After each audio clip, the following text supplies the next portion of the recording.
Varahi silks వారి grand festive celebrations పొందండి 10,000 రూపాయలు ఆపై కొనుగోలుపై బంగారు నాణెం ఉచితంగా.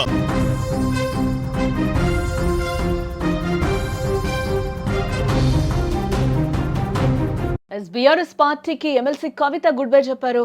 తెలంగాణ జాగృతి ఇక నుంచి పూర్తి స్థాయి రాజకీయ పార్టీ, వచ్చే ఎన్నికల్లో పోటీ చేస్తామని కూడా కవిత ఈ సందర్భంగా చెప్పారు.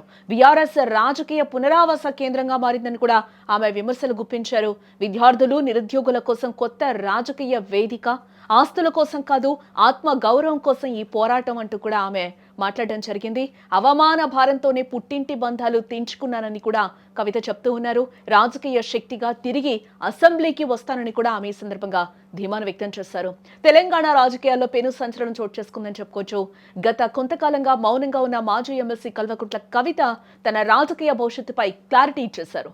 సొంత పార్టీ బీఆర్ఎస్ పై తిరుగుబాటు జెండా ఎగరవేస్తూ తన స్వచ్ఛంద సంస్థ తెలంగాణ జాగృతిని రాజకీయ పార్టీగా మారుస్తున్నట్లు కూడా ఈ సందర్భంగా ఆమె ప్రకటించారు. ఉద్యమకారులకు అన్యాయం జరుగుతోందని, ఆత్మ గౌరవం కోసమే నిర్ణయం తీసుకున్నారని ఆమె స్పష్టం చేశారు. నేడు అసెంబ్లీ ప్రాంగణంలో జరిగిన ఈ అనూహ్య పరిణామం రాష్ట్ర రాజకీయాల్లో ప్రకంపనలు సృష్టిస్తోందని కూడా చెప్పుకోవచ్చు.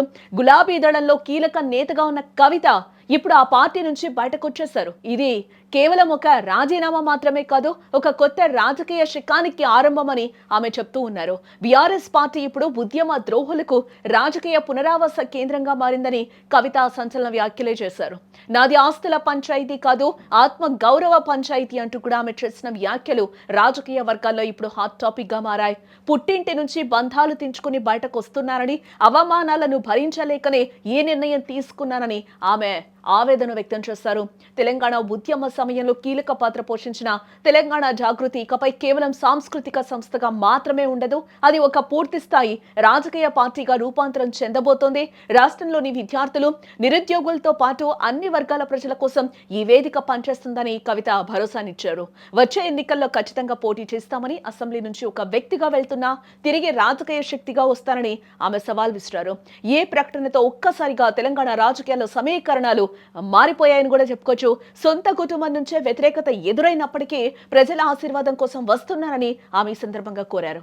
ఇన్నాళ్లు బీఆర్ఎస్ లో ఉన్న అసంతృప్త నేతలు ఇప్పుడు కవిత వైపు చూస్తారా, లేదా జాగృతి పార్టీ తెలంగాణలో మూడో శక్తిగా ఎదుగుతుందా అనేది ఇప్పుడు చర్చనీయాంశంగా మారిందని చెప్పుకోవచ్చు. రావాల్సినటువంటి అవసరం ఉన్నది.